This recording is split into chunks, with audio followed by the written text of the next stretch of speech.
this. We were born ready. All right, let's get this party started.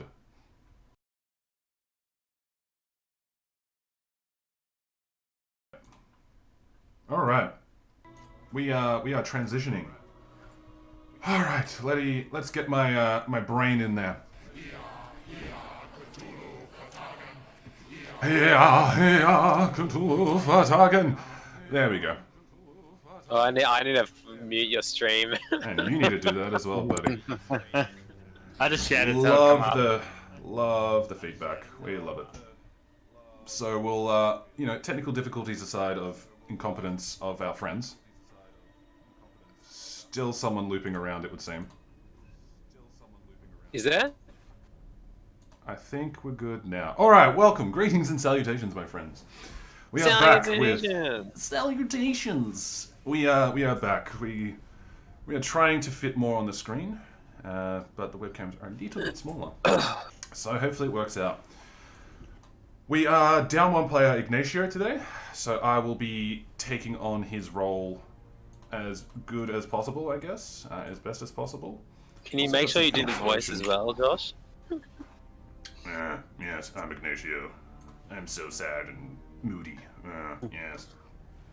So I'll try my best for that. So here we are with episode 7, Choices. Does anyone remember what happened last time? Does anyone want to take the baton, maybe for some extra goodies to recap from your perspective, or from what's happened last time? Well, the start of last session, we were still up on the ground. Also, thank you, Mark, for that as well. Much appreciated for the sub. Welcome to the cultists. You're welcome. We were above ground. Morning, Arani. And we sort of figured... Were we above ground? I'm doing a terrible job at this already. Oh, wait, this is pixelated. But yes. We were above ground.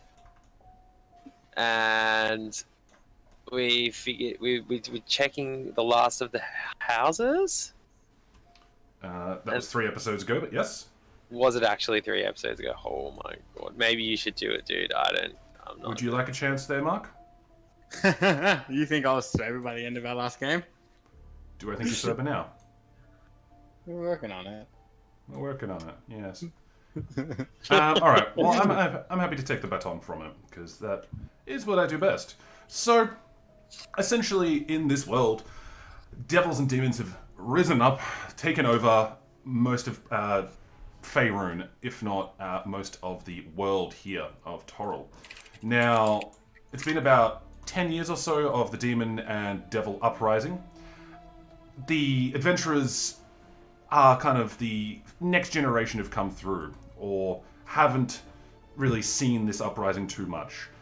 Everything's on fire, everything's really fucked, to be quite frank.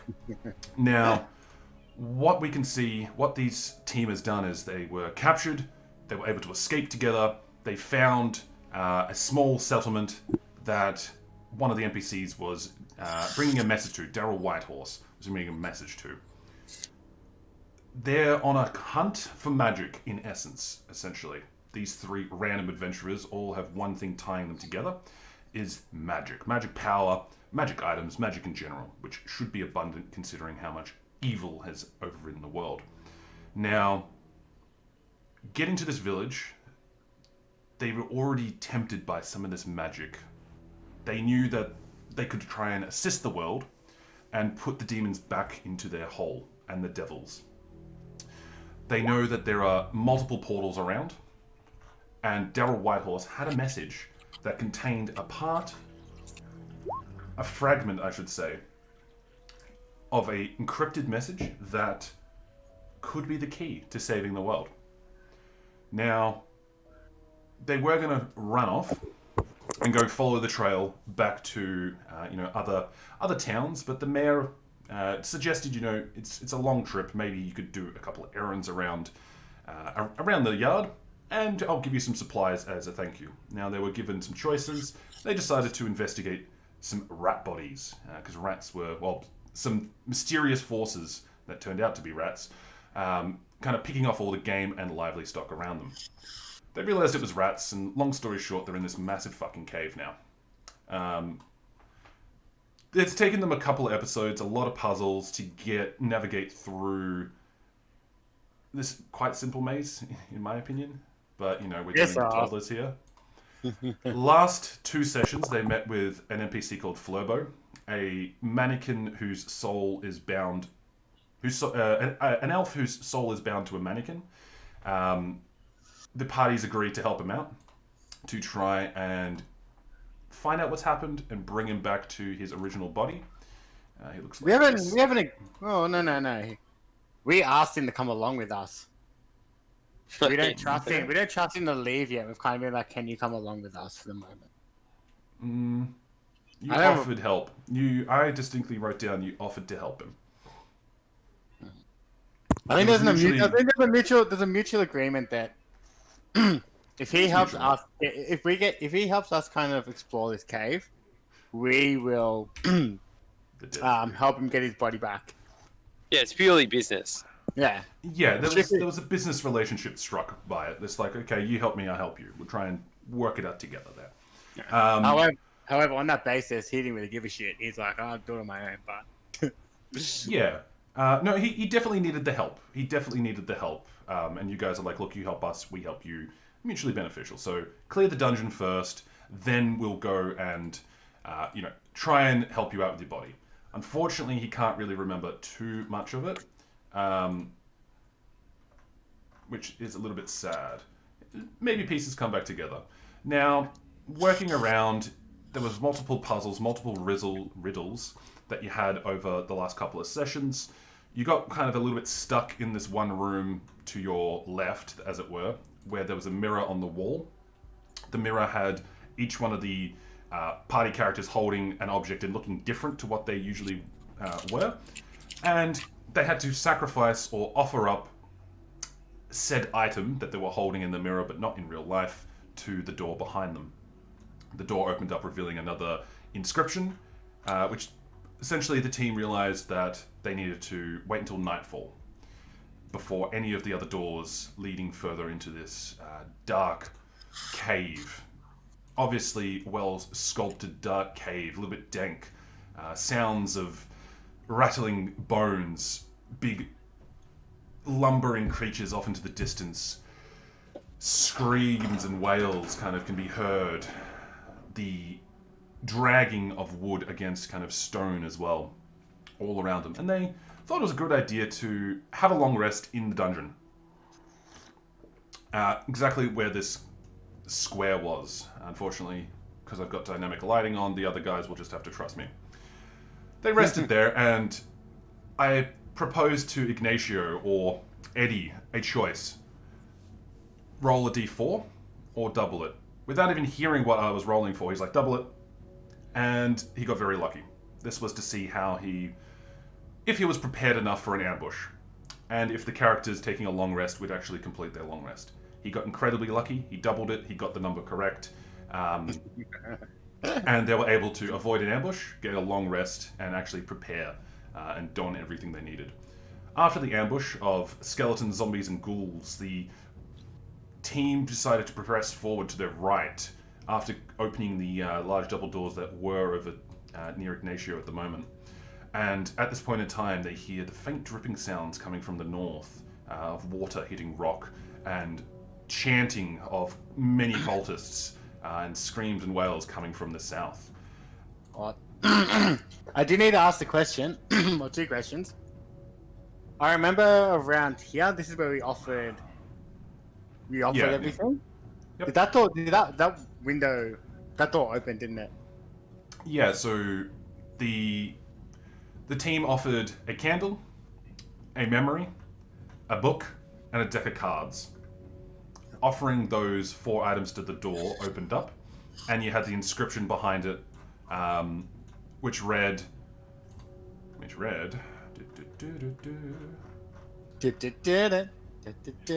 can feel me but not touch me. You can see me but not look at me. I am small, but you could never lift me.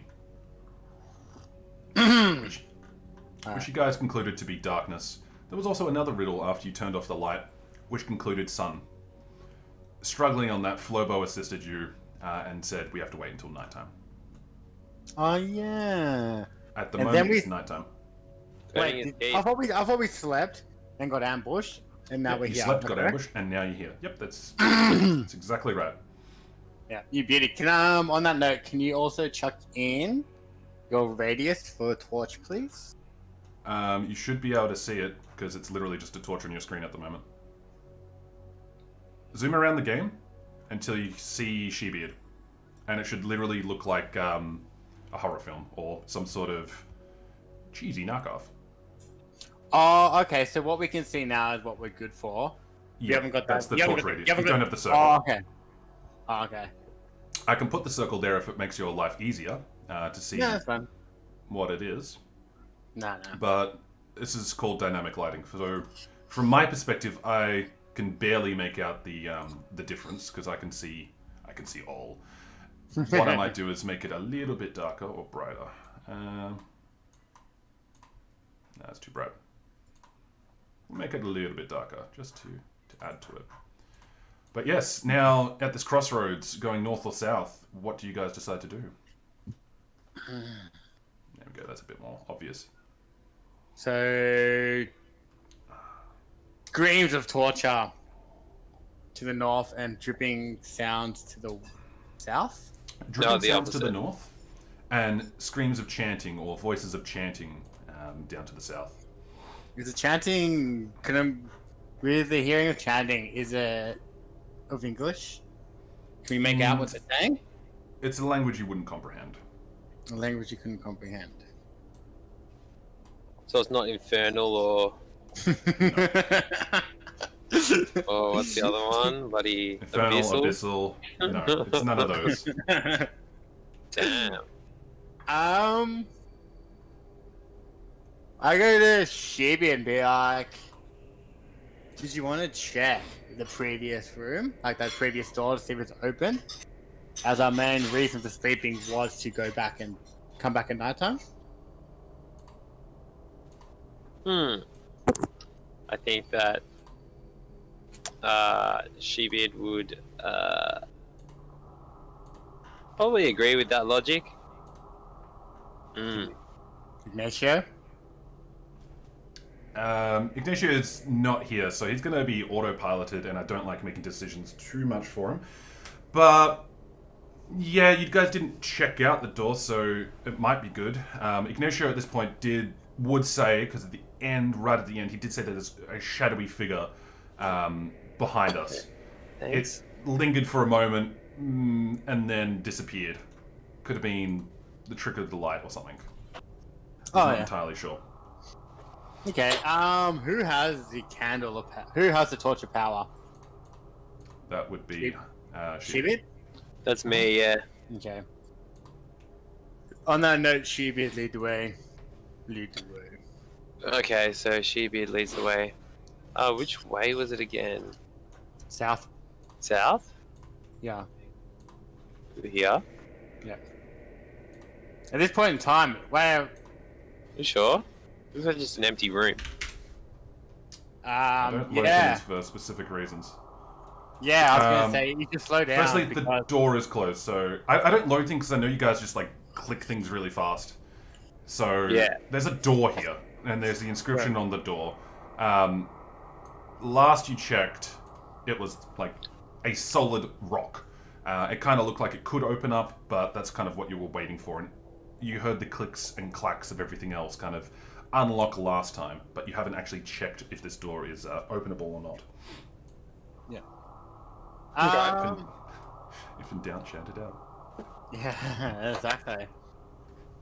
That's what I was going to say. I'm like, please don't rush ahead in case the door is open and he's ran into a trap. On that note, what's in front of me? A stone with any writing or anything? Yeah, at this point in time, you've kind of got two handholds have spawned over the nighttime. Now that you come a little bit closer, it kind of looks like little indents where you could kind of grab or push the door or the rock open.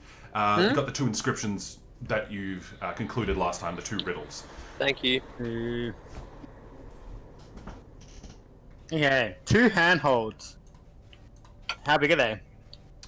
Roughly human size, like for a hand to like push into it. So they're not giant size or doll size? No, just regular. What about mannequin size? I mean, you can definitely push the hand in it. Can I walk up to it and just look inside one of the holes to see if I can kind of see anything and use like prestidigitation just to kind of get a spark to get any darkness that's there? It's like an indentation. It's not like a keyhole or anything like that. It's Is it kind a of hand? like Or is it a hand? it's like a circle. 2 circles kind of like on either side of the stone slab that look like the doors would open and you kind of push through it. You could probably try and push like elsewhere on it, but that's the major thing you would notice is these circles have been indented maybe a couple inches into it. Yeah. Is it like that? Like am I double fisting the door or am I like hands in the door grab and twist? What can I see? You can only really see just like 2 spheres. Okay. Cool. Not even spheres, like 2 cylinder kind of shapes embedded into the stony slab face. Are they it's a bit bigger than a hand? Yeah. Are they close enough for one human to go like that, or do I need like one person each side with one hand? No, they're close enough that you can both push them in as one person. Cool. Can I detect traps on the door? Sure, you can. I'd also like to do the same. Okay. So I was thinking about this in my mind, how to think about this and how to pose the question.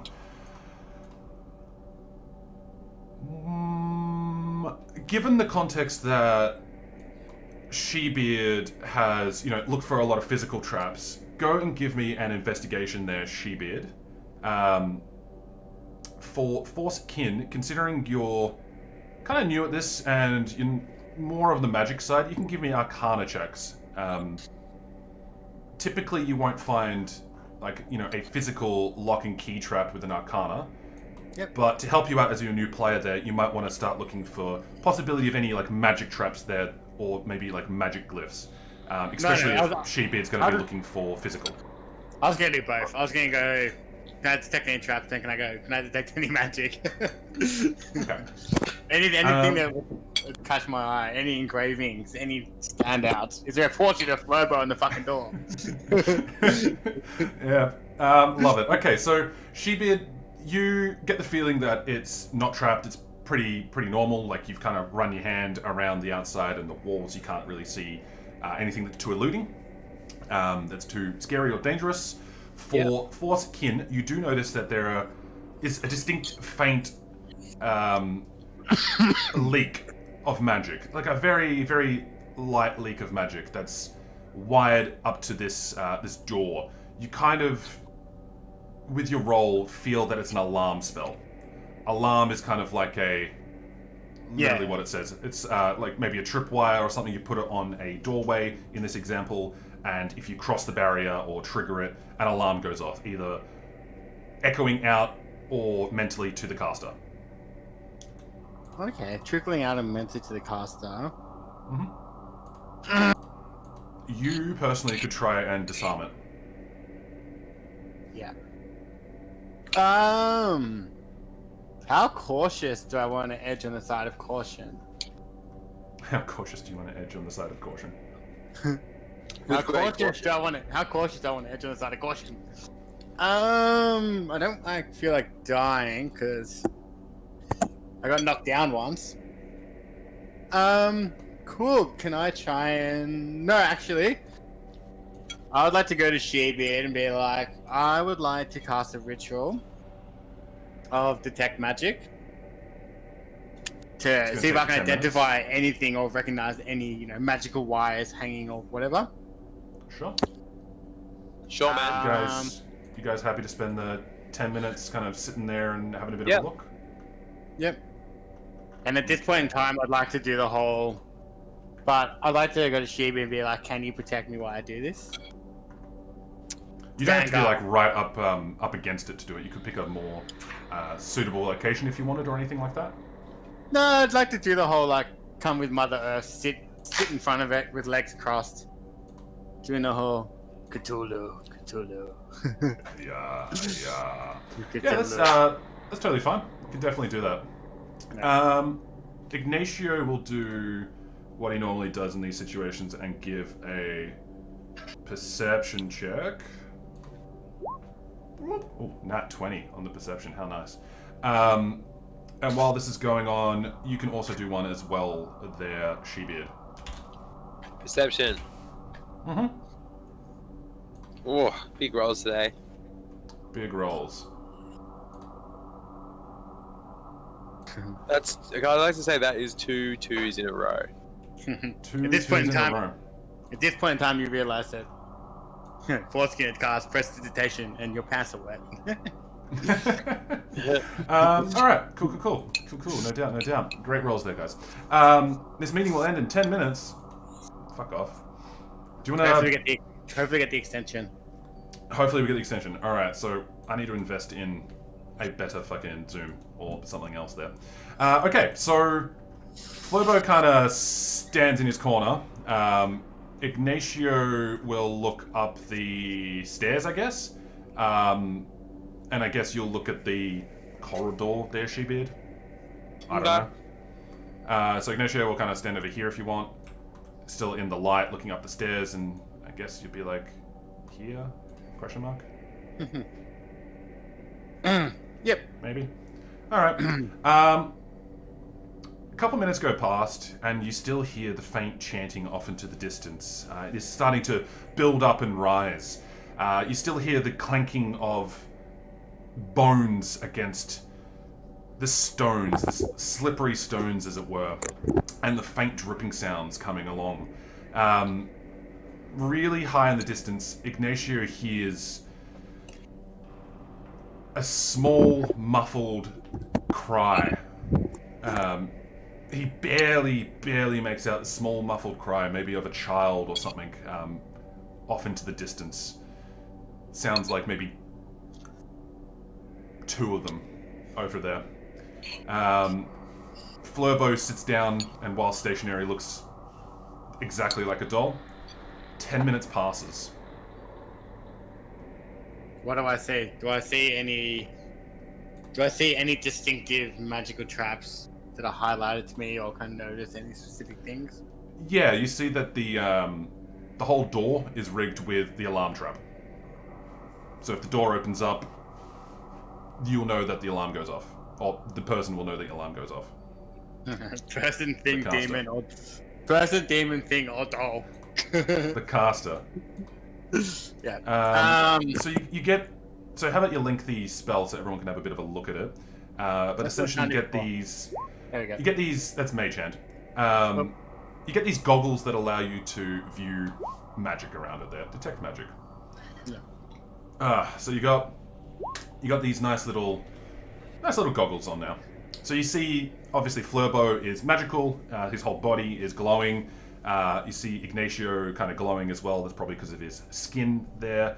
And you can see this door glowing as well. Okay. I guess. And you can certainly try and disarm this trap, even with advantage now, considering you've got Yeah.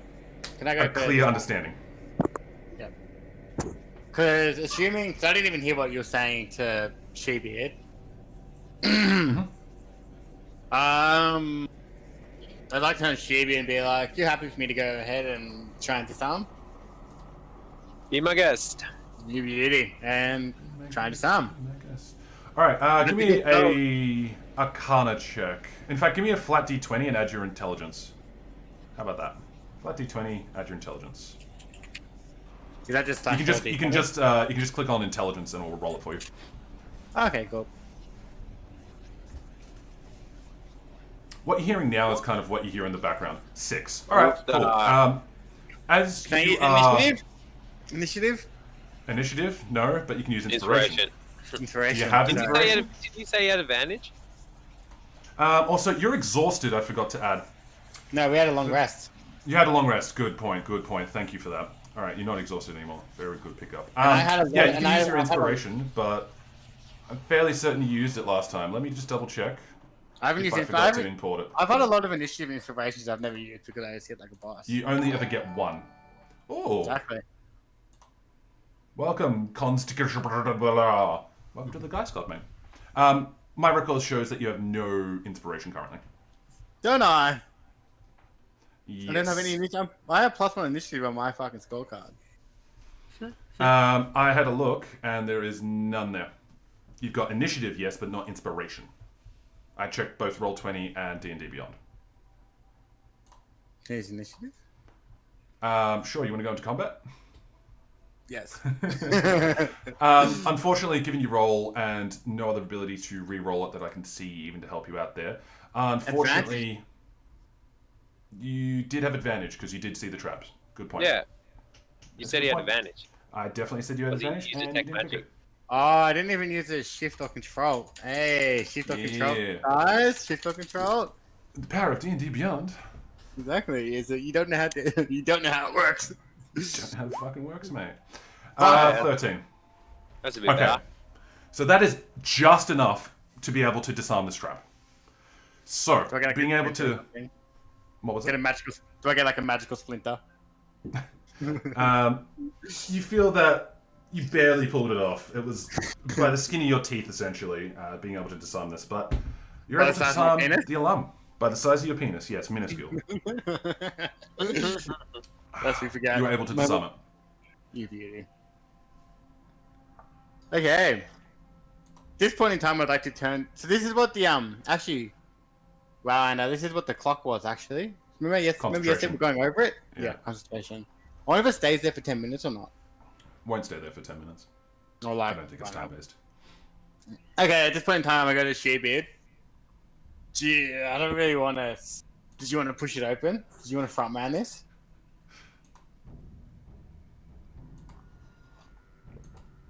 Sheebeard? Hello, Sheebeard. Oh, what? Sorry?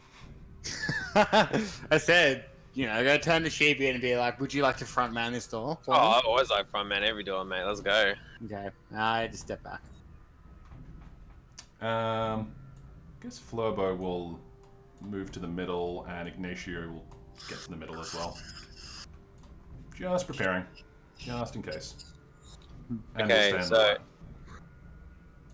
after getting the nod of approval from the other two, is it a double door? Yes, it's a double door. Push the door open. Nah, you gotta double fist that shit. Gotta double fist it. Alright, so you start opening the door. Remove the door there. Do you want to move down? Well, obviously I'm like here.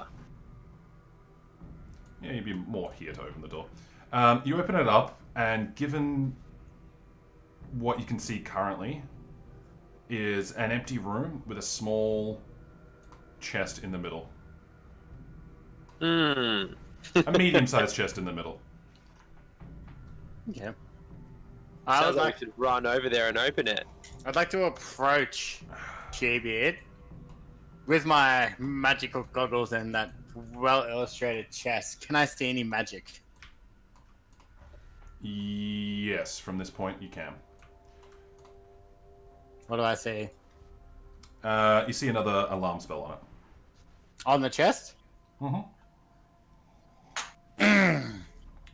Is Shearbeard still investigating his surroundings? I'm still checking for traps, yes. I'm big time. If you see a chest in the middle of a room in a dungeon, that is super sus.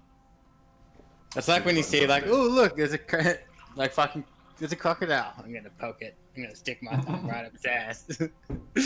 I would like to approach very cautiously to the chest while making Shearbeard aware, being like, hey, these awesome goggles aren't just for fashion. They're also for magic detecting, and this chest is magical. Alright. As you approach the chest, let's roll some initiative. Oh, yes! Oh, I was born for this, I tell you what, baby. Oh, that's a +1, my bad. 13. Also gotta click on the fucking thing as well. Make sure you click on your token as well, guys. Otherwise it won't pull up, but I can add some stuff, right? I can add it. Can't Oh, do I have to click on my token in Roll20. in Roll20 okay. and then hit, okay, so it's just okay. Is it Roll20 and then click initiative? Because I had my thing Click on your selected. token. You've already got it there, Sheepbeard. You just have to click on your token and then click on I already initiative. had my token selected. I think that's why. You did. Exactly. Yeah. So that's 5. So just give me another roll there. Alright. And you Let's want click it. Flurbo as well. Click token, then click initiative. Cool.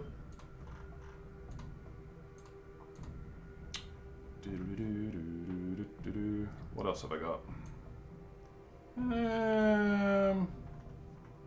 I'll do Flurbo on the same action as Ignacio as well. Just to make... Hey, there we go. No. Alright, that's fun. How about you build another one there, Mark, while I get this organized? Oh fuck! I hate this. Oh no, Zoom chat. Oh my Yeah, it's god, Zoom I'm chat. so out of it. Why did that happen? Because we're doing a free version of Zoom, unfortunately. It's hit and miss. Hit and miss. Yeah, sometimes they extend it for free, sometimes they don't.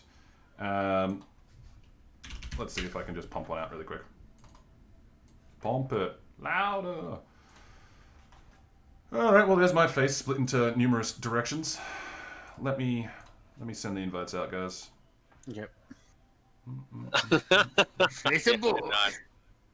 How do you do?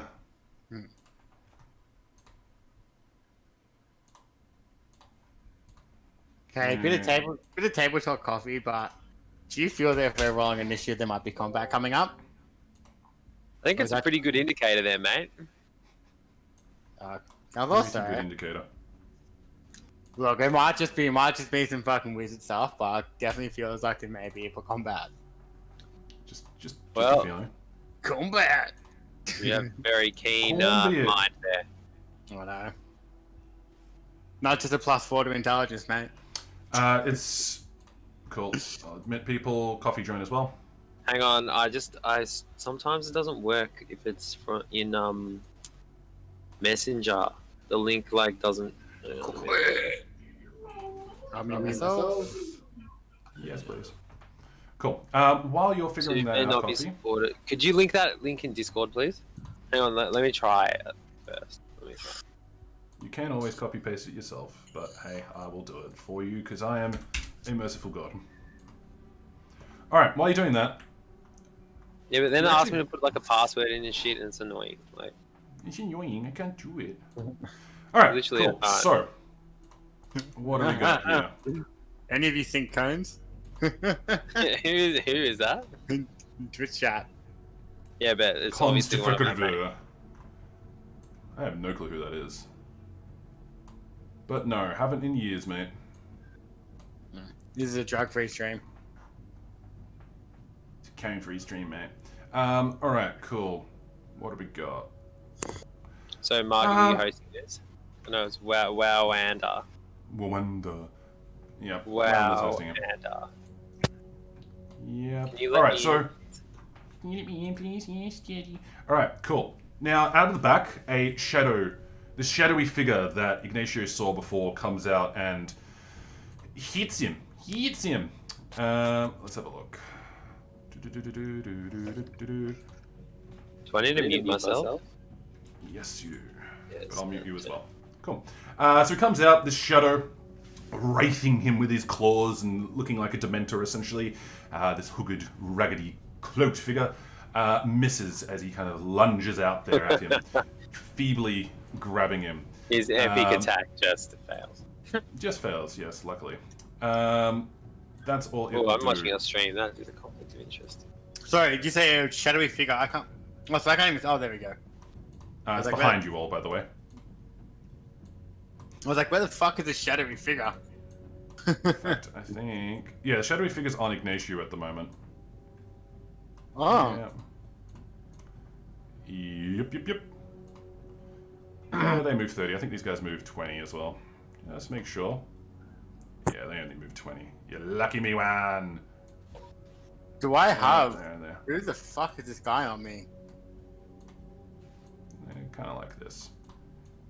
Cool. The skeleton comes up to you, although the zombies are back over here. You don't know that. You don't know that there's zombies here. Comes up to you, slaps you with 3 points of damage. Ka-cha! Oh. As it rattles and breathes decay over you. You're up, Forcekin. Oh, you piece of balls.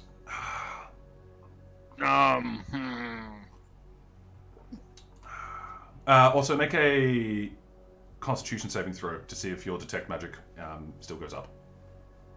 It's still up. Yep, that's fine.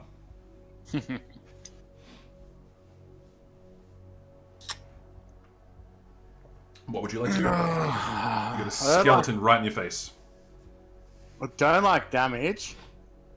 Have I told you that before? I don't like damage. Maybe once or twice. Okay.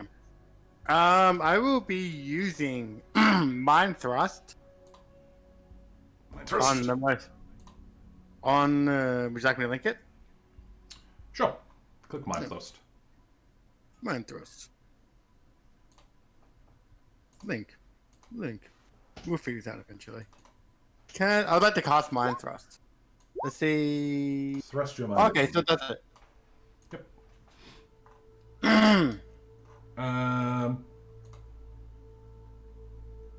That is not coming up correctly, unfortunately, which is weird. How do I look at this spell? DC 14 intelligence save. Alright. Saves. Intelligence. Submit. Yeah, okay. It's going to take 10 points of psychic damage. Easy. Awesome. And it grunts and staggers. Constant staggers. What's his condition in? How do I link the spell?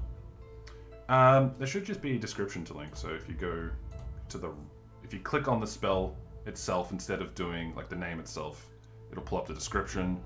Then on the description on the top right hand corner, there's like the little icon. There you go. Don't think it linked. Did. It didn't. Not in Roll20. Yeah, that's really weird. I've linked in my Roll20. Whoa, just lag. Okay, so a little bit of lag everywhere. A little bit of so lag linked in makes my the day go around. Yeah. Yeah, can't use reactions. So you can walk away freely now without taking a swing from it, which is really nice. Yep, and that was my plan. Nice I would like to move up to here and reassess my life. Because I could have played that better. And move on my life. Okay. Shebeard, you are up. You see the shadowy figure behind you, you see the skeleton in front of you, and you hear the groans of zombies off into the distance further into the cave, or this tunnel. Rightio. Alright then. Love the music in the background, by the way. I'm just thinking. So have I had a glimpse of this shadowy figure? You can see it right behind you. Does it look ethereal or does it look like solid? Looks like a floating mass of clothes. Looks like a Dementor. A black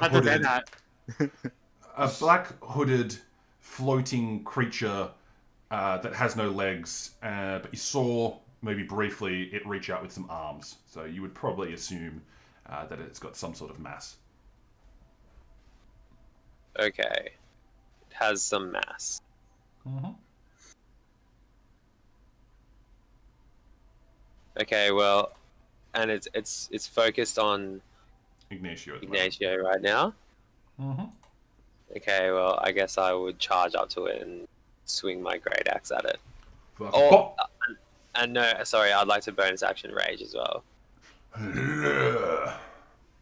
How do you remember what your rage sound was again? I do, but unfortunately, I can't at this point in time. So you're gonna have to just use your memories and just refer back to that. How about you type it out? Okay.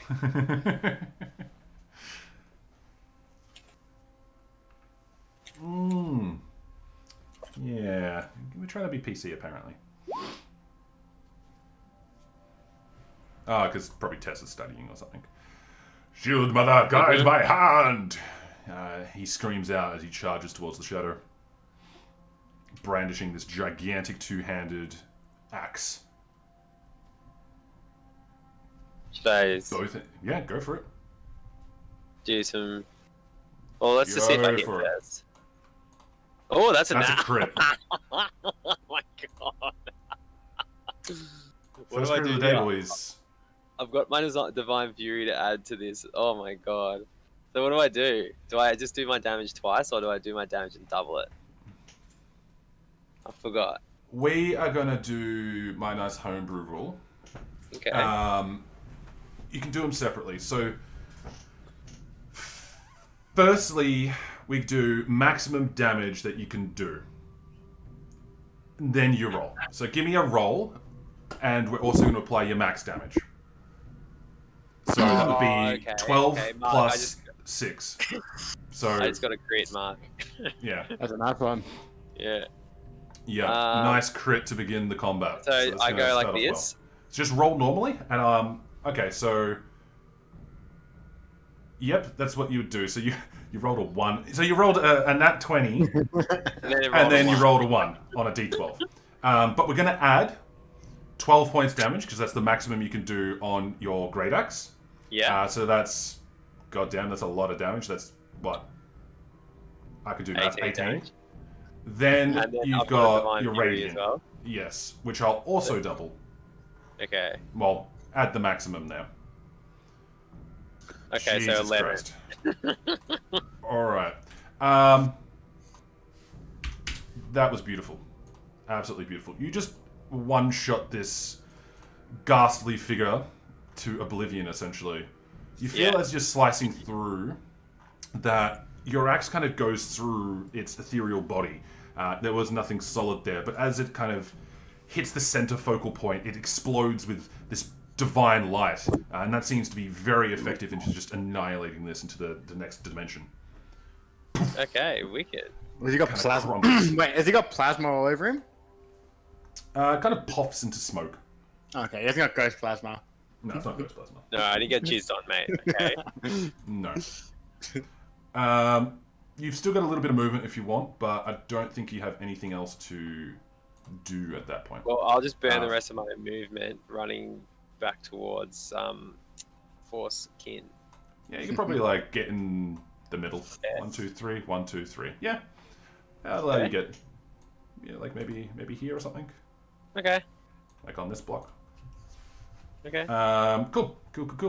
It's Ignatio's turn and Flobo's turn. Flobo will just do Vicious Mockery at the skeleton. Apparently it's a DC way too high for that. So that's definitely not it. Saves. Apparently it's a DC 32 wisdom save, so I don't think it's that, to be honest. DC like 32. legendary saves. Regardless, it fails, and the skeleton dies. Flobo opens Vicious up its... Mockery. Yes. It opens up its jaw. It's kind of like that mechanical jukebox, and starts bellowing out "mbop" at the top of its lungs, essentially being a mannequin. Creatures out, and from the depths of its soul or heart, "mbop, bop, bop, mbop, yeah, mbop," and everyone hates him for it. Even though these guys never heard that song before. Yeah, even though everyone hasn't heard this song before, it just really shakes everyone to its core, and everyone just starts fucking hating Flobo a little bit more from that. Ignatio not being able to see anything coming, he's going to stay here. Ready his action. If he sees an enemy, he's just going to launch crossbows at the first fucking enemy. Which brings me to the zombies. 2 zombies appear. Fucking 2, 3 shots are going to come in.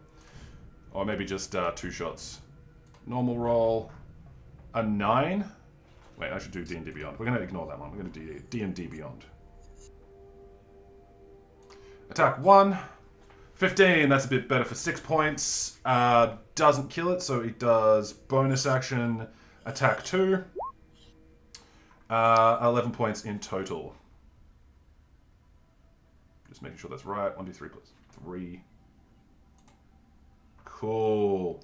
Not used to fighters too much with the bonus actions. Don't think I'll burn a superiority die action search here. So in total, 11 points damage to the zombie on the left. And it looks quite bloodied, as a zombie potentially could be, with decomposing organs and everything. It's missing more flesh than normal. Exactly. Chunks of flesh start drooping from its guts and face as these 2 crossbow bolts in quick succession fire at him. All right, Forcekin, you are up. Okay. I look at the bloody one, and I use a hit dice for Ray of Frost. Ray of Frost. That misses. Ray of Frost just kind of goes off into the background. Okay, I cast Ray of Frost and epically miss. Oh, actually, no. It actually fucking hits. I do apologize. And then epically does a U-turn and hits it. Well, comes back around, circles around, and hits the zombie for 2 points damage. But is slowed by 10 movement. At that point in time, move on. All right, Sheepy, you are up. Well, it's time to go crack some skulls, obviously. I'm raging and bloodthirsty, so Yes, you I'm are. probably just gonna charge in, I reckon. So, Yeah. which one's the not one that hasn't been hit? On the right, closest to the chest. Okay. So I like the snail. He's slowed. I charge over, Oof. give him a very, very bestial look, I see you. and Yeah, what do you want? Yeah, what do you want? And then now it's time for some 12 hits. Also, for reference, if you want both rolls in once, which I would recommend, just click the the I icon know, on the but- far left. But I If you don't wanna know. do it There's that way. something in part of me. I don't want to know what the damage is if it doesn't hit. If you miss. Fair enough. Yeah. Fair enough. You hit for 30 damage, but you missed. That's all right. And I got to do my Seven. Divine Fury as well.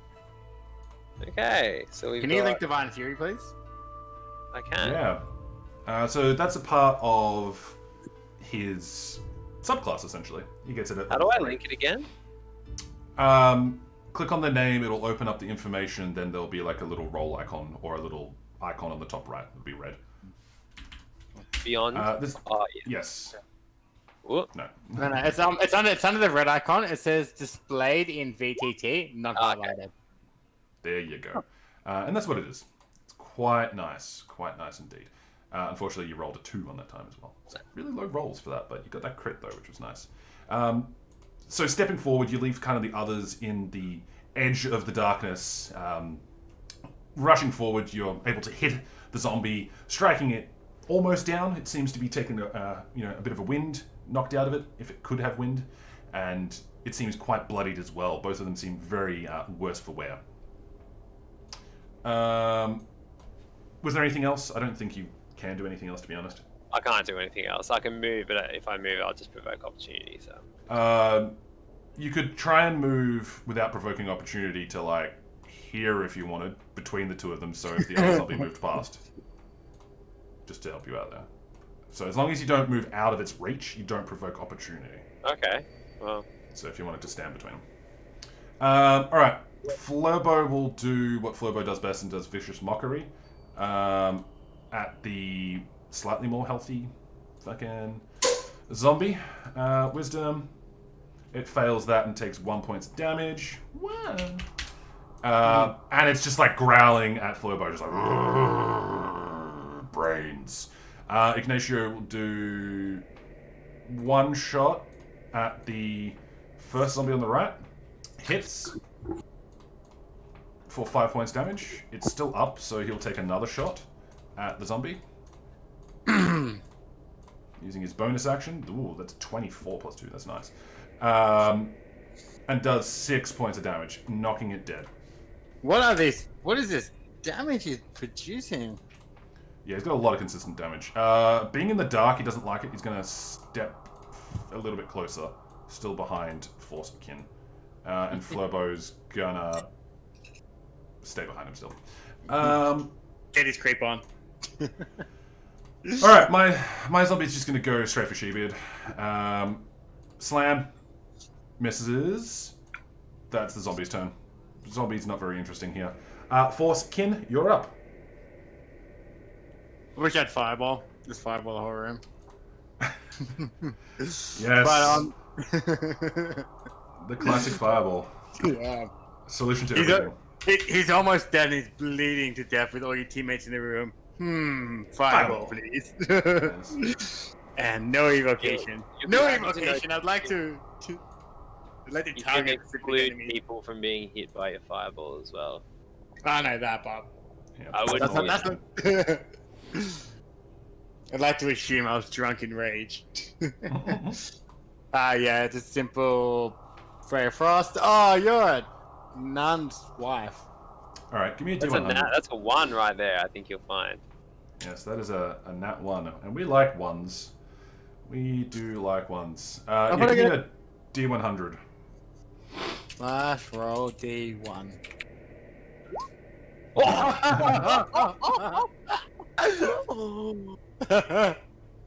That's actually the best. Ones are like, you know.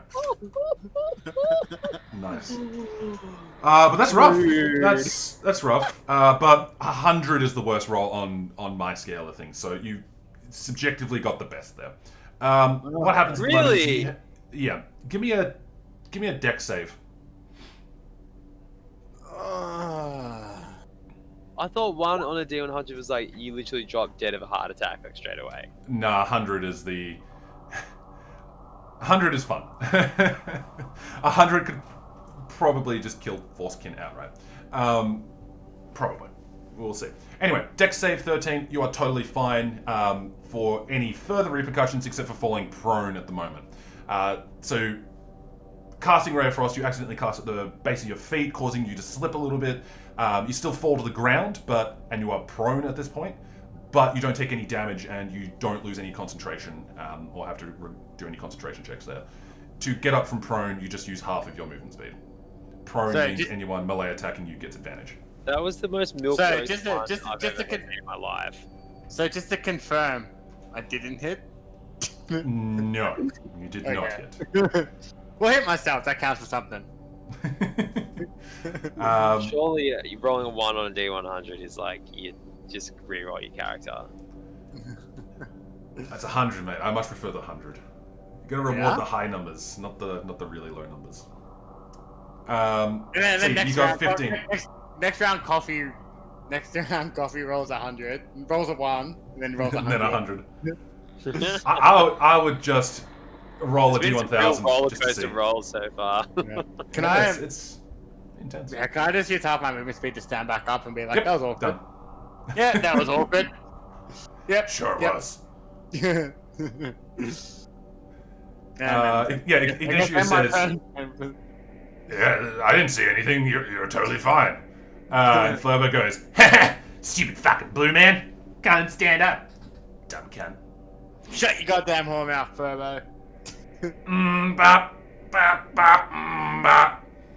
You gotta remember as well, he doesn't actually, his jaws don't move. So he just like opens his mouth and sound comes out. Shebeard. Yes, you are up. You got one zombie in front of you. Mortally wounded. Mortally wounded.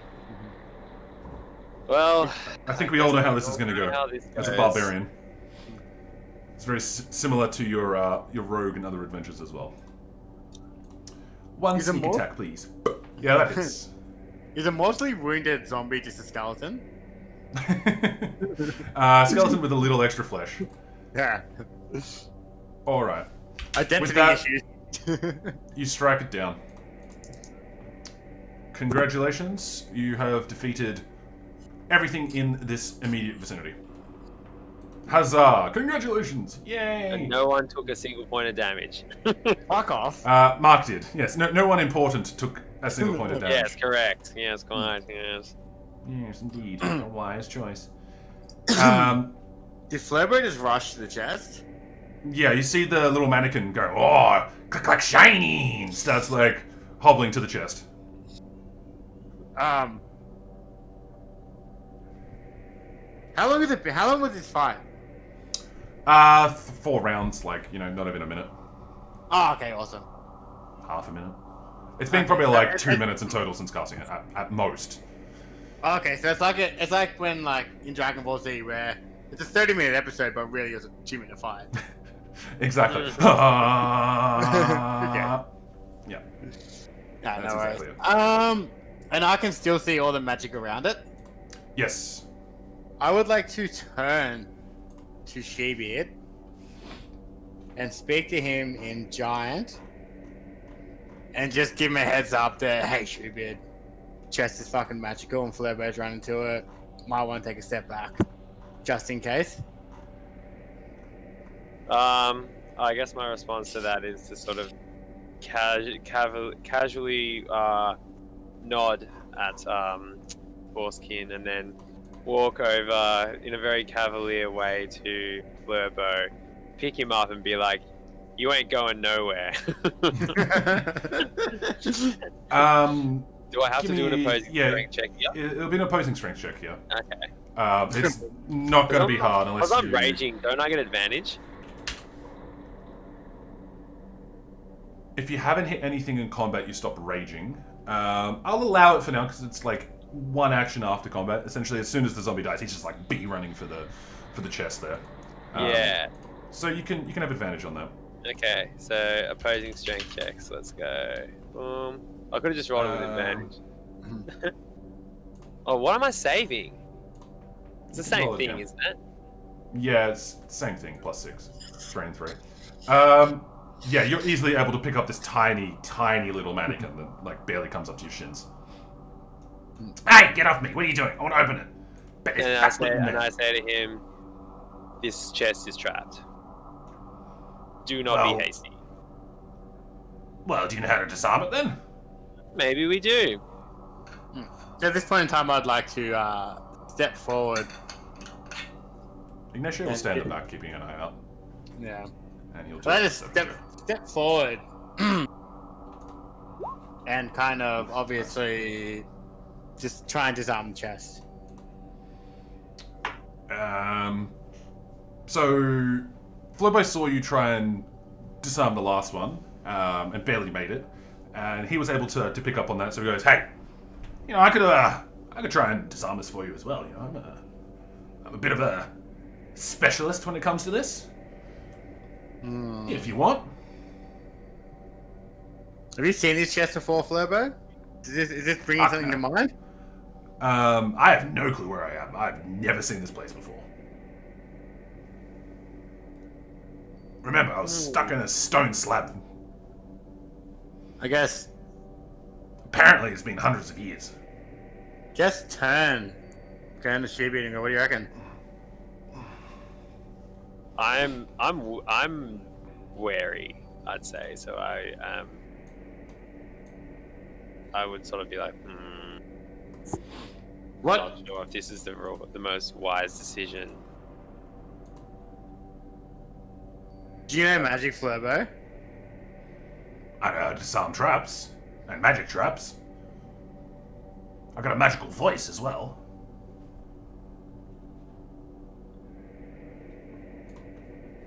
What? For someone who doesn't know how they got here, how do they know themselves that they can disarm magical traps? I know myself.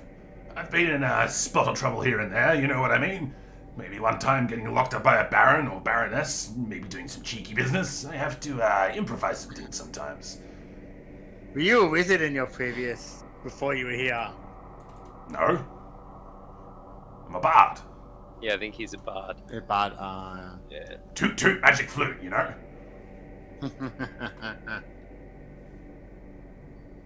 Although he's got like a guitar. Yeah. Yeah. And sings foreign shit songs.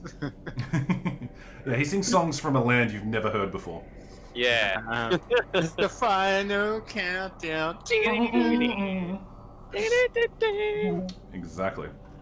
Um. To help you out here, because you are, very new, Mark, if you don't know what his intentions are, you can definitely roll an insight check to see if he's like lying or hiding anything. Yeah. It probably won't tell you like if he's good or bad, but you'll tell you like if he's saying the truth or if he kind of means malicious intent or something. Yeah, I'd like to do that then. Thanks. Yeah, go for it.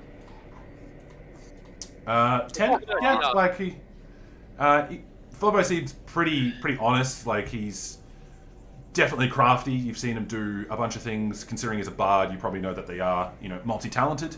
It's something that's definitely possible. Yeah. Okay. But you get no strong feel one way or the other. Okay. I'm waiting for you to give me like the Yay or nay? yeah. Okay. Yay? One question to Flurbo is: have you ever been arrested? So many times. That wasn't for drunk and disorderly. Okay. So many times. Still lots of times. He starts rattling off a list of like pretty much just sweeping with a lot of queens, a lot of baronesses, countesses. He loves the baronesses, And mate. tried to get like beheaded a lot of times. He's a bit of a whore, you would say. He's Definitely sleeps around. And he's had to make his way out of a dungeon once or twice. Oh, what's it called when, like, back in the medieval times, where, like, if you slept with someone else, you got hanged for... What's it called? adultery. Yeah, adultery. Adultery. So Yeah. essentially He's committed it's a lot of adultery. Oh, yeah. Okay. I So don't mean to nothing- brag, but he starts rattling off names as well of He's a man. ages past that you might have known if you have brushed up on your ancient Elvish. But he just starts rattling off all these like noble names you would assume like they should mean something to you all. They sound. I slept with him. I slept with both of them at the same time. That was a fun morning. He reminds me a bit of Beetlejuice. It's Chucky meets Beetlejuice. Yeah.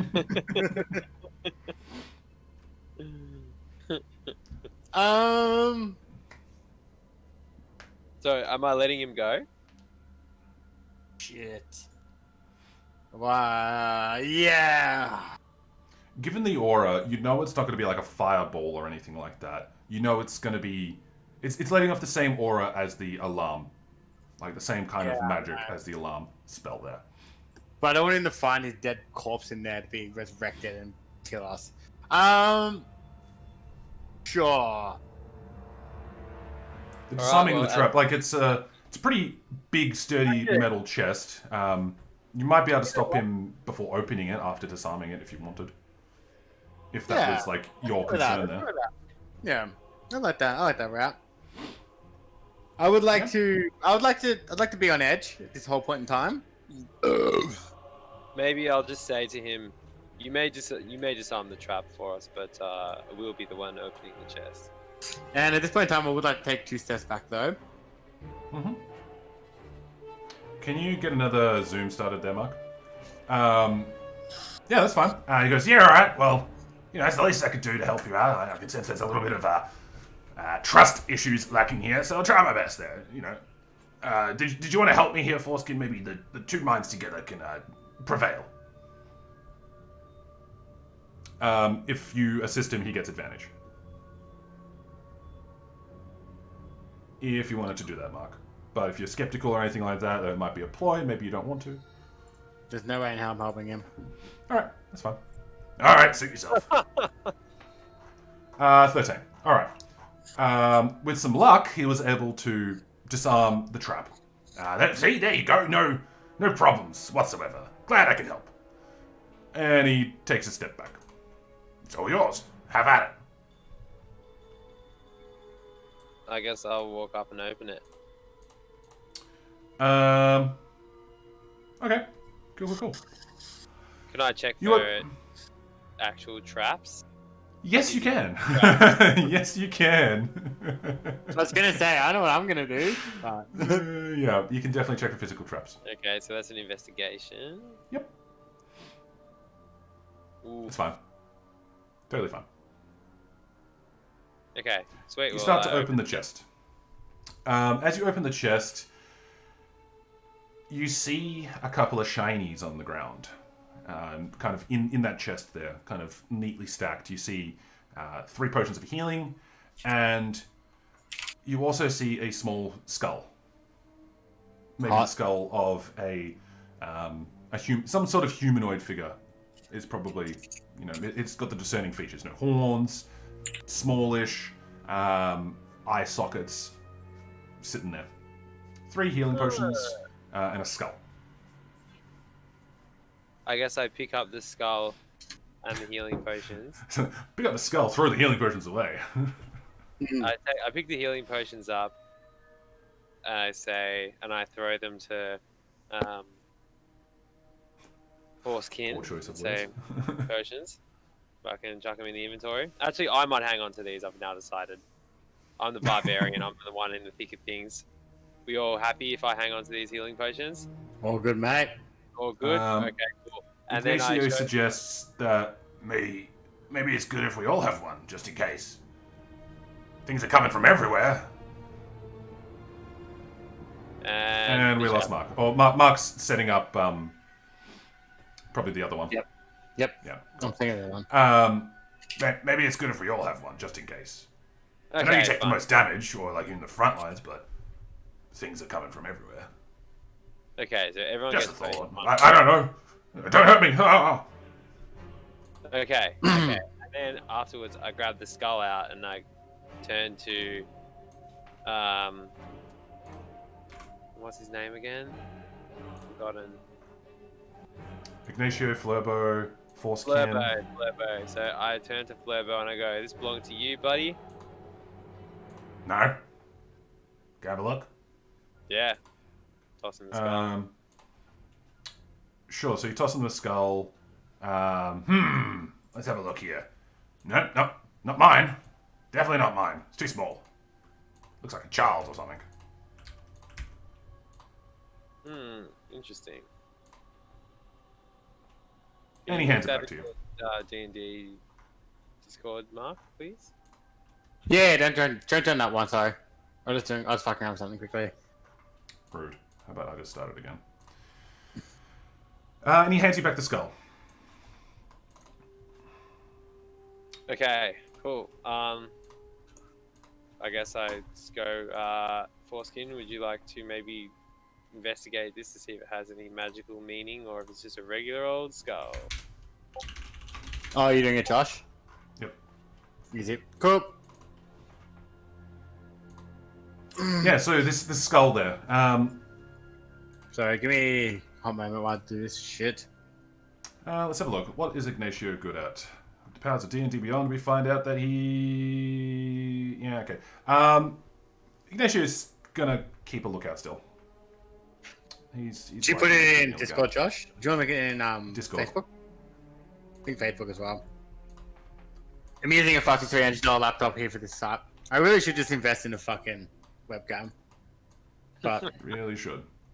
I don't know. Whatever. Yeah, $300 laptop for a webcam. Love it. I know, seriously. Well, it's infected with porn. It's not my fault. So to add an item... Yeah. Oh, you already in? He's in.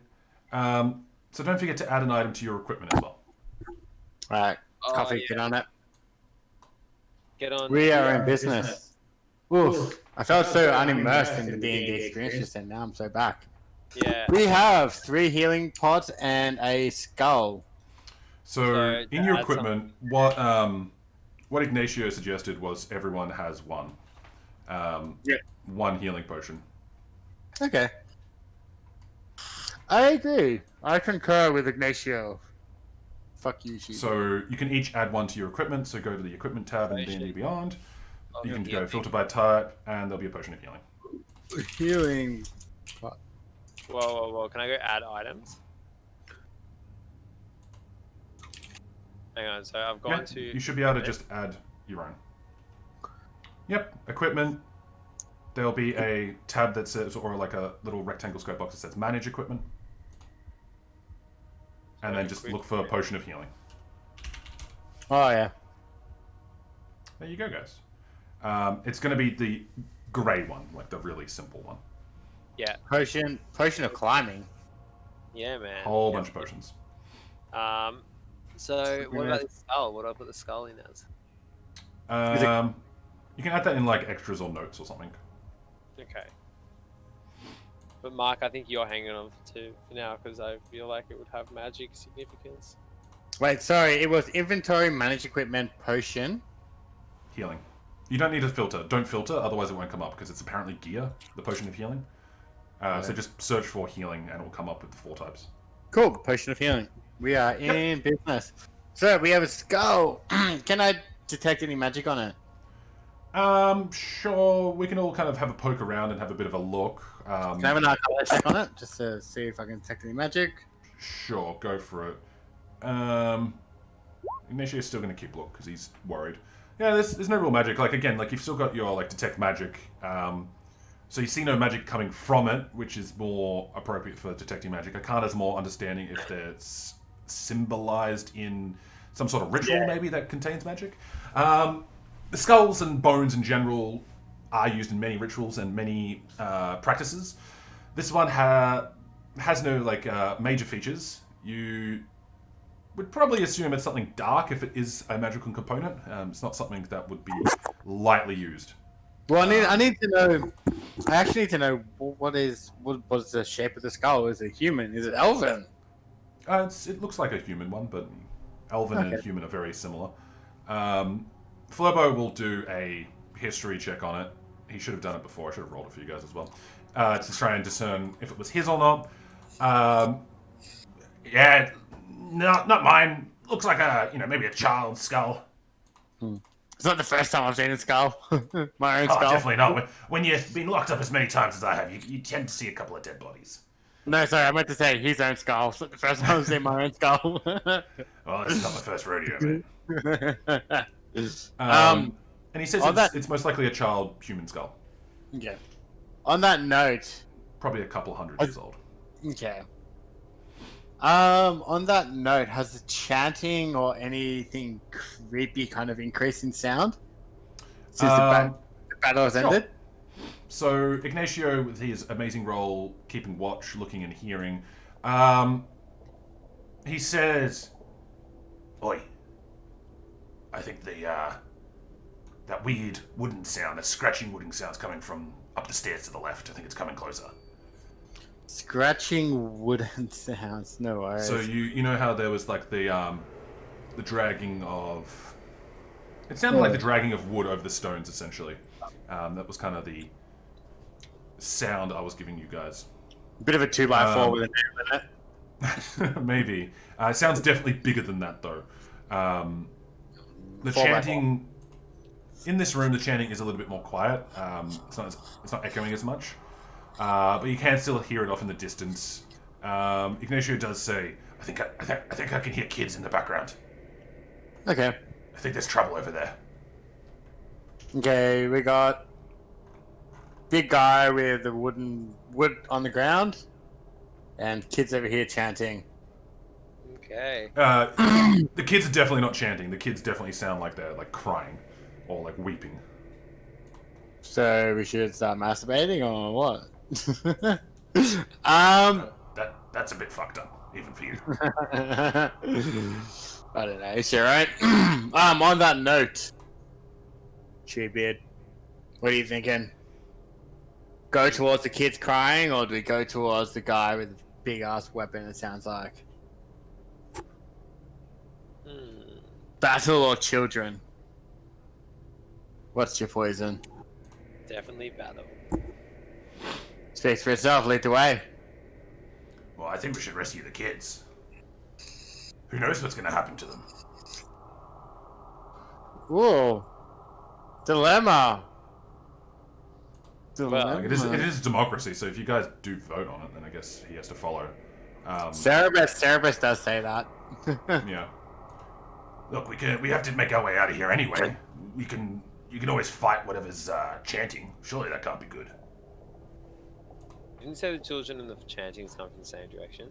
Nah. Yes. Oh, I thought you said big weapon was over here by the stairs. Big weapon is coming, like the sound is coming somewhere to the left. Don't know how far up. The chanting and the crying children are coming from the right. Okay, well, you maybe want to go see what's making that sound, and then we can go double back. Do you want to go see what's making the children cry? You want to see what's making that big ass weapon? It just sounds like it's a scratching sound, right? No. Yeah, it sounds like a dragging sound.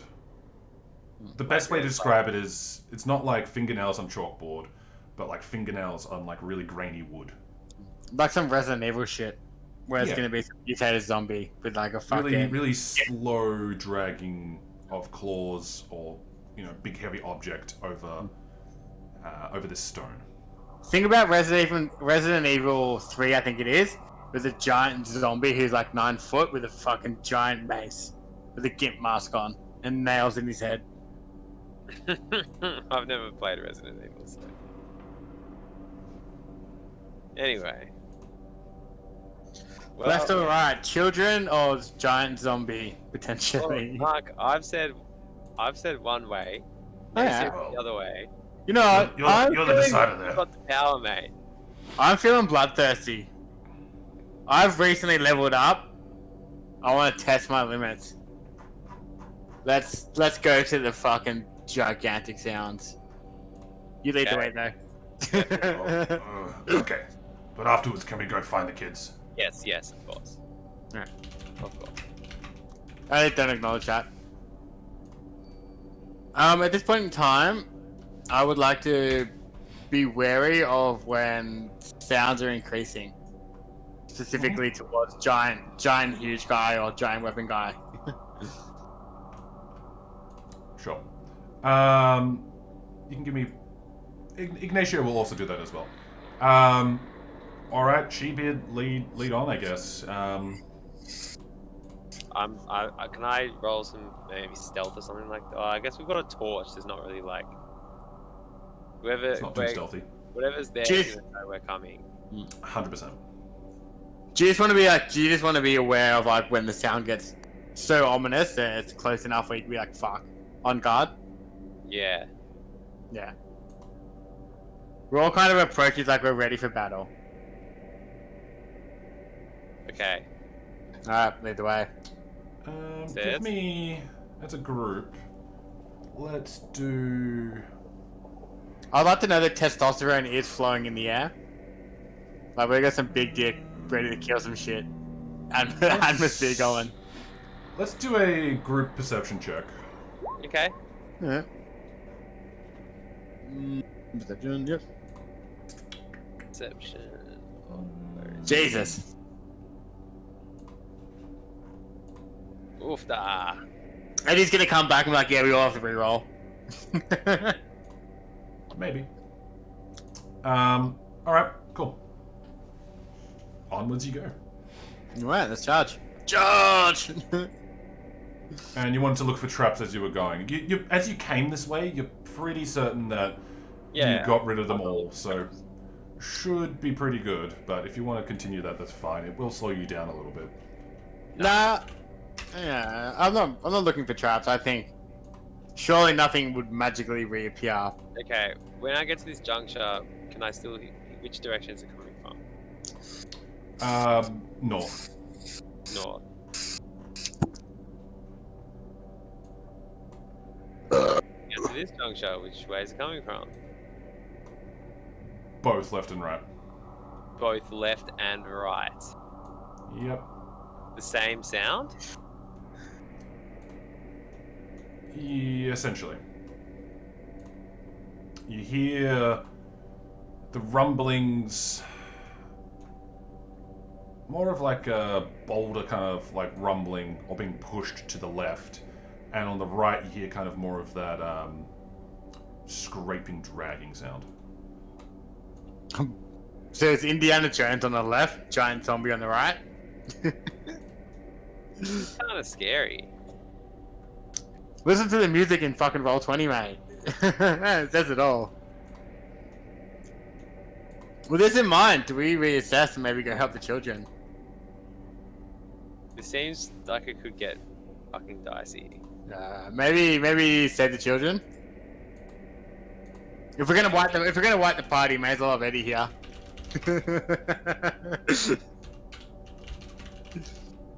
Well, you never know. It could be something not like party wipe-ish. I turn to Sheepy and be like, Ignacio doesn't feel like himself today. Something seems almost off or ominous about him. Maybe we should listen to Ignacio's idea of saving the children. Well, that's what I wanted to do. It almost seems like he's being played by an outer being or godlike figure that's not himself. I think it's what Eddie would want to do anyway, considering he was a slave. He's got personal feelings to anyone that was captured, especially children as well, because he was captured as a child. So I think it's perfectly reasonable that he would try and go and save them. Yeah, but there's an aura about him, almost like a Josh Sayers aura. Yeah, I'd like to play the suggestive card of being like, I'm bloodthirsty, but I'm not bloodthirsty to the extent of two potential big issues. Okay, well, I would like to roll for it. I wouldn't mind rolling for it, to be honest. I'm happy to. If Ignacio, if you change the tune, then we'll go back. Okay. And at this point, I just kind of obviously move, you know. Well, I have to lead because I've got the torch. Yeah.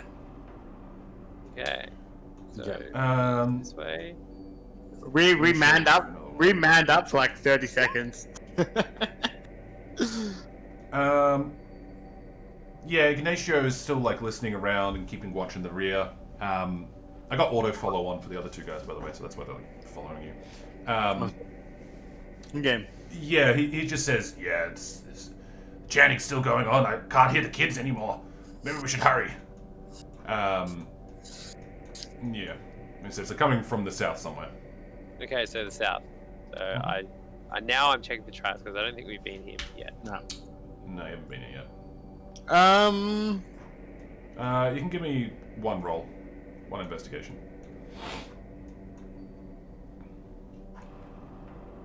Seems fine. Oh my god. I feel my rolls have been crap with this stuff. At this point in time, I'd like to make the GM aware that Sir Hawkers is just kicking back on my shoulder. That's fine. Cool. Okay. And that you are now playing multiple characters of Ignacio and Sir Hawkers. And Flobo, you can do Sir Hawkers now. Not really, whatever. Okay, I just cautiously follow behind Sheepbeard. It's basically like fucking Shaggy and Scooby. I need a fucking Scooby snack. Give me that Scooby snack. Alright, so you can continue down this kind of dark, wide, cavernous corridor. The sounds of chanting slowly picking up as you're... The sound is slowly kind of increasing as you're walking down this corridor there very cautiously and safely, and your torch, barely lighting too much further down the corridor, and you keep on walking along, chanting kind of becoming more ominous and more threatening. Okay. Is the chanting so loud where like the light flickers? You still realize it's a way off. Okay. I would just like to, I guess, approach cautiously, same as Sheepbeard. Paying attention to the point where light flickers in the torch. Mm-hmm. If there's so much sound that light flickers. Sure. So at that point in like time, the wind of talking. Yeah. So yeah, and I guess whatever Sheepbeard does. Being a wizard, I don't want to lead the way. Yeah, Coffee, you kind of walk up to maybe here, and you can see a corridor leading to the right, and the sounds of chanting still coming down from the south. Okay. You get tired there, Coffee? Yeah. Do you need to call it earlier? Hopefully not. Yeah. It's up to you guys. I'll see how I go. Yeah, I guess I'll just keep on plodding down, keep on checking those traps out. Yep. Go. You're totally fine. Yep.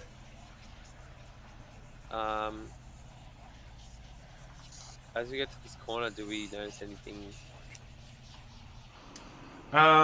It kind of opens up into a larger cavern, kind of like a dome on the roof that you can't make out with your torch from here. You don't notice anything major from where you're standing. It's just a large dome, it would seem. Flat bottom, domed top, still made of the same stone, although this is very rough and crude. It's not made of... it's not carved or anything like that. It's very crude stones all along the wall. Not polished or anything like that. And this is where the sounds are resonating from? The sounds are still coming from the south, and you can barely make out that there's another corridor coming from the south.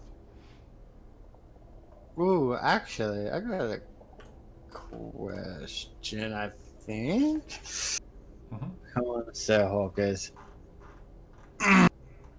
Unseen servant. This location is mindless. Yes, action. I see 110. Strength of 2. How heavy is the torch? Could Sir Hawkers carry the torch?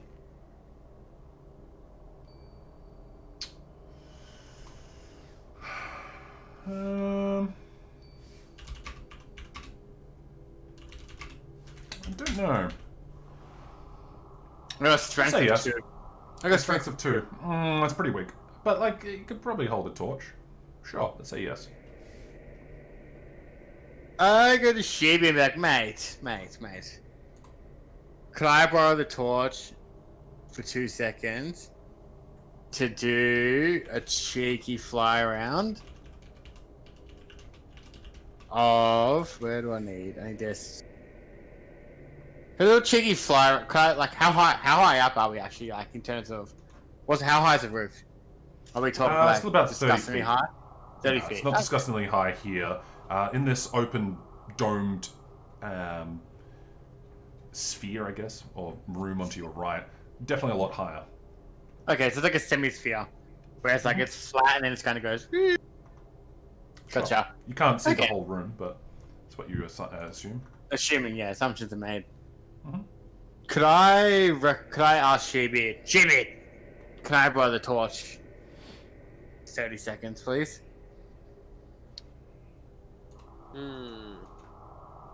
Why? I want to fly Sir Hawker. Probably around 30 feet, around 25 feet, to gather some perspective of what's going on in this room. Flying at absolute highest point of the roof. I just feel I understand your idea, but I don't know if I feel like for our safety it would be intact if we were without the light.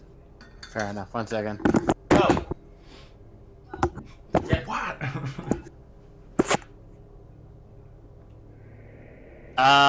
Okay. Should we prepare for battle and something's gonna attack us? Is that what you're trying to say? Like, Yes, but if we are caught in battle and not being able to see, I'm going to urinate while That you would be discuss the bad. pros and cons of losing your torch or not. yeah. And And quickly fill out my water bottle. if I was a wraith or some sort of being following a party, if they lost their light, I would take that opportunity to strike them. but what you have to realize is that he won't fly out of the vicinity of our vision. Okay. So then why So can't what- we just go in there? Because from here to... Because our vision is limited from, like, here. But if he's standing here, it increases this, but keeps us inside. So we're on the cusp. Okay. Our vision is on the cusp of here, but we're on the cusp of his vision. So anything that can attack us would be like 10 feet in front. and like here. Okay. I'm open to it. Alright. Yeah, I don't want to fly out of general vicinity of said torch. As long as we may lose what's in front of us and behind us. But surely nothing would appear without making some form of sound. As we are on, we'll stay on guard, obviously. Yeah, I get it. But what happens if something happens to Sir Hawkins and we lose the torch? Sir Hawkins is flying at the top of the thing. No one's just unless there's enemies there with magic or arrows. Yeah. Maybe there's something I can do. Let's see. Alright, well let's give it a crack. I'm pretty sure Sir Hawkins should be fine. What do you guys want to do?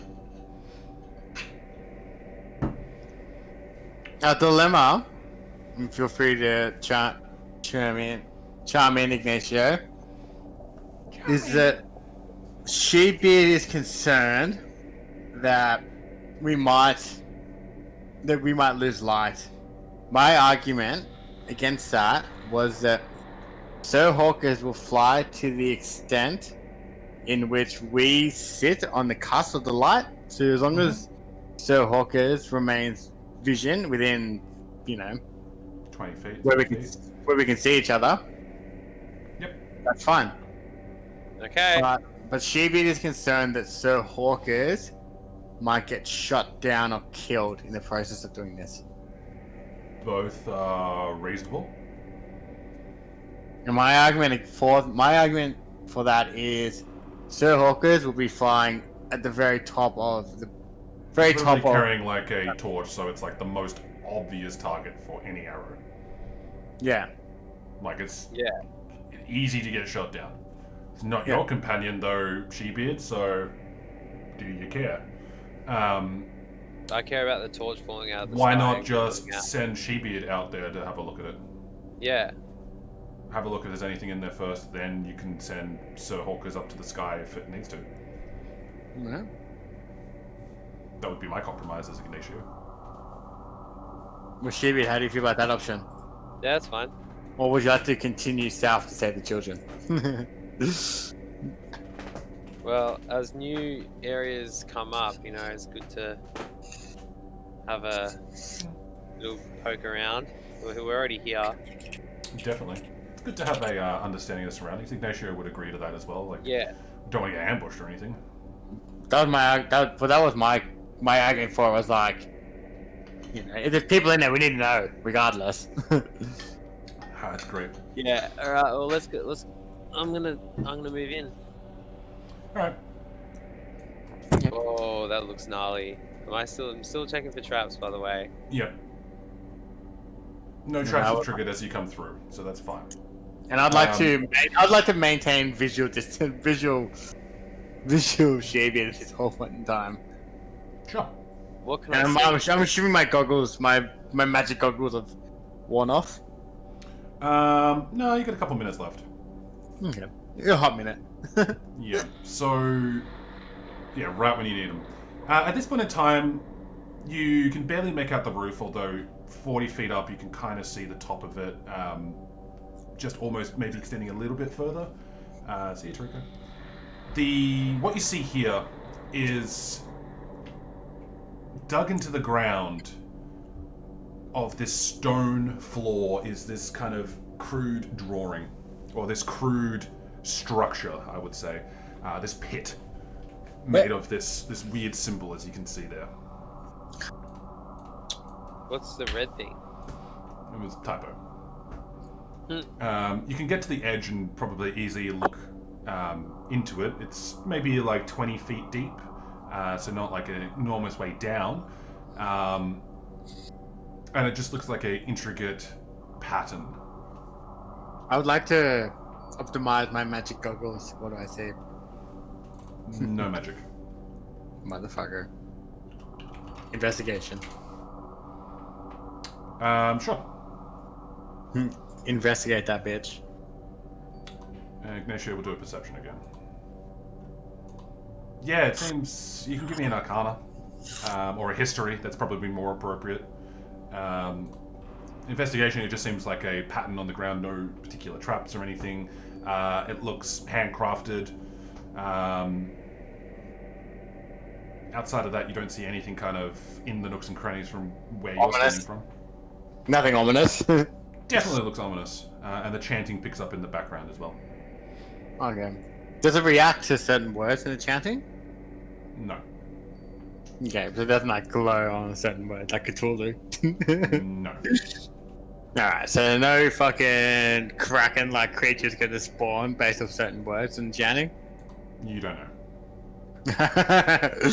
And Cthulhu comes in to get one tap. History check. Fuck. It's old.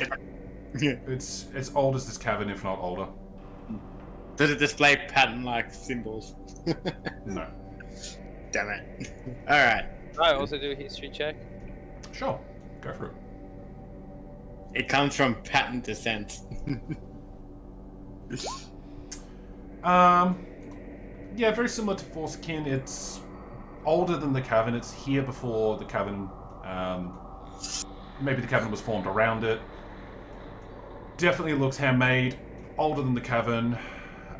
You'd probably estimate thousands, not hundreds of years old. Okay. Outside of that, you probably wouldn't know too much. Okay, well, I'd like to go for a stroll around and see what the rest of the room's like. If you guys want to come with me. I would. I'd like to observe. Did you just walk straight into the middle of it? No. I just moved him for the torch. Okay.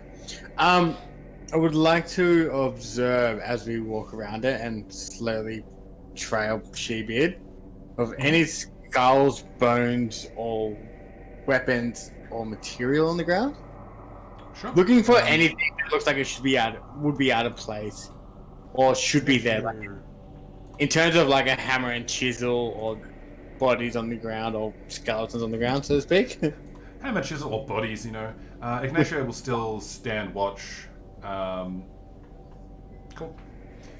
You make your way around the stone pattern in clockwise or anti-clockwise order. You kind of start making your way around and you have a look. Looking into this this maze, you don't see anything inside of it. It's a purely empty, perfectly cleaned maze. Probably you guys can give me a perception check. Yep. The roof still goes up above. Feeling around or looking around, you kind of see a very narrow, small passageway in one of this in this corner over here. And it kind of feels like it leads upwards. You feel like it leads upwards. You'd have to. It descends upwards, doesn't descend down or linear, and it's very small. You'd probably have to crawl through it. Is there any breeze? Um, Do I gotta get fresh air from... yeah, you kind of get a fresh air breeze from there. Yeah.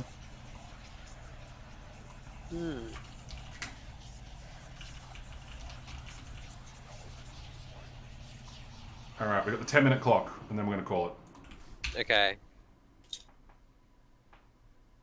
Yeah. Is that when the Zoom chat ends? That's when the Zoom's going to run again. I can't be fucked making a third one. A fourth one at this point. Yeah, fair enough. And I'm like really struggling right now. Yeah, we can see. Yeah. Yeah, your best guess is it's probably a passageway that leads back to the surface. Yeah. Okay, well, should we go get some kids? Good to know that we've got this sort of room here with a sort of... Weird like symbols. I'd like, what is the... This is the hard part. I would like to know what Ignacio thinks or does about this. I think maybe this current point... I think at this current point in time, maybe we should just call it here. Pure on the basis I want to know what Ignacio thinks. Yeah. Yeah, good call. Like, you know, he might be a single mind of children crying, therefore let's charge. Or he might be I think he would curious. be cautious, but it's safe. In my mind, it's save children first. There's no immediate threat here. There's no ambush because he's a fighter. Yeah. Was a slave and hung out with the mages. Now he's not really that great with Arcana, but he could. Night, Arani. Have a good one. I'll be streaming later on as well. Maybe I'll see him in the morning, like yesterday or this morning. I think his priority would be more of the kids. It's old. You guys don't recognize it. Like the wizard should know more than a fighter, really, with Arcana. So why would he argue? Good to know that there's an escape route. That would probably be my thinking. I think he's. I don't know. Like it's still early days with me trying to understand Ignacio, but I think he'd be more save the slaves or save the victims or save the sacrifices because of his tragic upbringing. No worries. I think that's what he would do, especially since magic isn't his forte, but combat is. Okay. It's up to you guys if you want to continue on. We can always go back and ask him if you want, but we won't really be able to backtrack too much. I think at this point in time, yeah, I'm good. I'm happy to call it, I think. Yeah. Yeah. I think going forward, there's probably going to be further ethical dilemmas that I'm not going to agree with Eddie, so... Yeah. I prefer to tackle those ethical dilemmas with Eddie himself. Yeah. I'm talking to him now.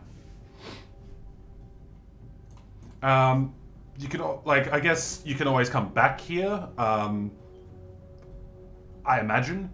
What are your concerns? Talk to me as a DM. What are your concerns here that you want to talk to Eddie about?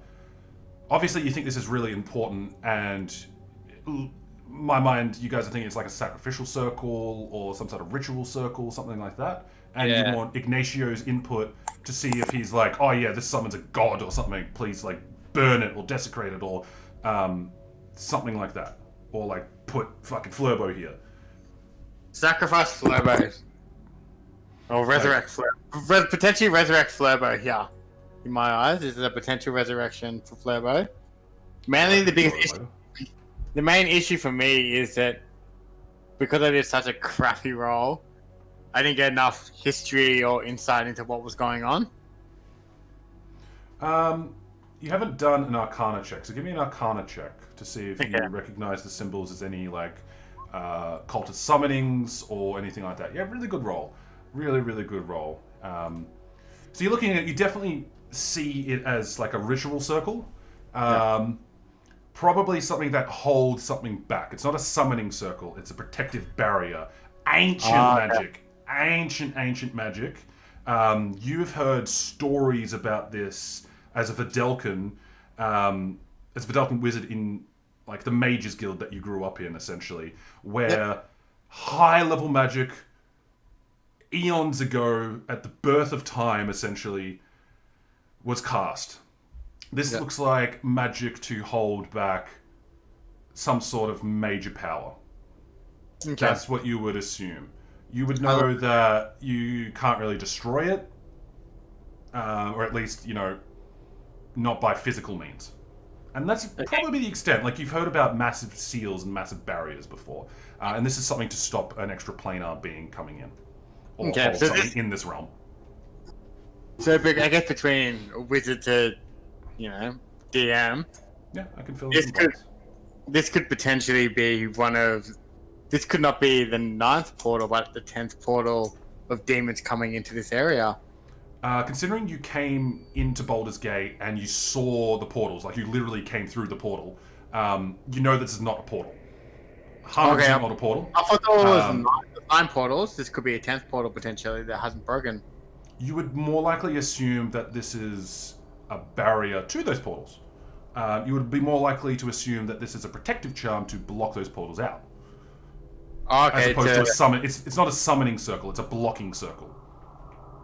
That's what I mean. It's blocking. It could be potentially blocking a summoning circle. However, That's what I mean. Like it could Yeah, be a yeah, block. okay. Yeah, you could definitely see it that way.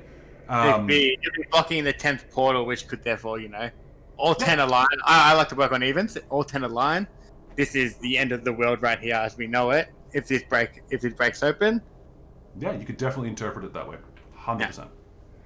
So I'm gonna write down in my little notes barrier. I believe it's 10th portal. Would you share this knowledge with the group? What that sorry? Would you share this knowledge with the group? I would actually, and I'll chuck that down. Under is that a quest log? Would you say? Sure. Whatever Yeah. you feel Right. appropriate. I'll say it's a quest log. Edit. Find. Oh. Well, if you share it with the group, Ignacio would be like, well, all the more issue to stop those cultists then. Yeah. They're chanting. Maybe they're trying to break it open. We should hurry. Maybe that's what the kids are for. Maybe they need innocent blood to open it. Potential 10th portal. We got 2 minutes 40 seconds, Coffee. You can make it. Old magic. I'm fucking dying. I can do it though. I can make 2 minutes. No worries. 2.5 minutes. Not long now. Yeah, as I said, at this point in time, mate, just wrap it up while we're still on camera. Do you want to wrap it here, or do you want to go around the corner? Yeah, we'll take a corner. We'll take a cheeky left, and then just call it a day. So you want to go down south and Yeah. have a look around the corner before ending it, or do you want to end it right where we are here Let's after end it learning? here. Let's leave some fun stuff for Ignacio to. Trust me, there's always fun stuff. There's always fun stuff. But look, if you're happy to end it here, I'm happy to end it there as well. I'll write up my notes for that. Cool. Alright. Well, I'm gonna go to the toilet, wrap it up, and I'll have a chat with you afterwards and writing notes. yeah, easy. All right. Well, thanks everyone for dropping by. It's really appreciated to see you all. Lovely having everyone here. We'll say good night for now. You can see Coffee is incredibly dead. Ignacio apologizes for not being here. Hopefully he's here for next time as well. Obviously the guys have got some choices to make coming up for next episode. That will probably be next week, I assume. Somewhere between Monday to Wednesday, but I'll slap it up into the schedule down below under all those details. For now though, hope everyone has a nice night, and we'll see you soon. Bye. Bye. Have a good time. Have a beautiful time.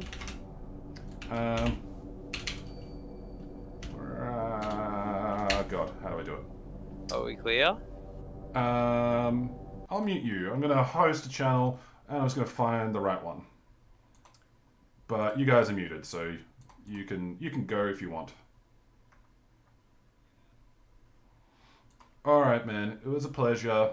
You get some sleep. I know you got an early night or an early start tomorrow. Bye. Yeah, log off Zoom. Everyone's going. There you go. We'll disconnect Zoom. We will do this one. Whoa, where'd it go? Unfortunately, because Zoom takes the priority of the webcam, you can't see that, but thanks for stopping by, everyone. We're going to close the stream now. I find a channel very shortly. Very, very shortly. Bye.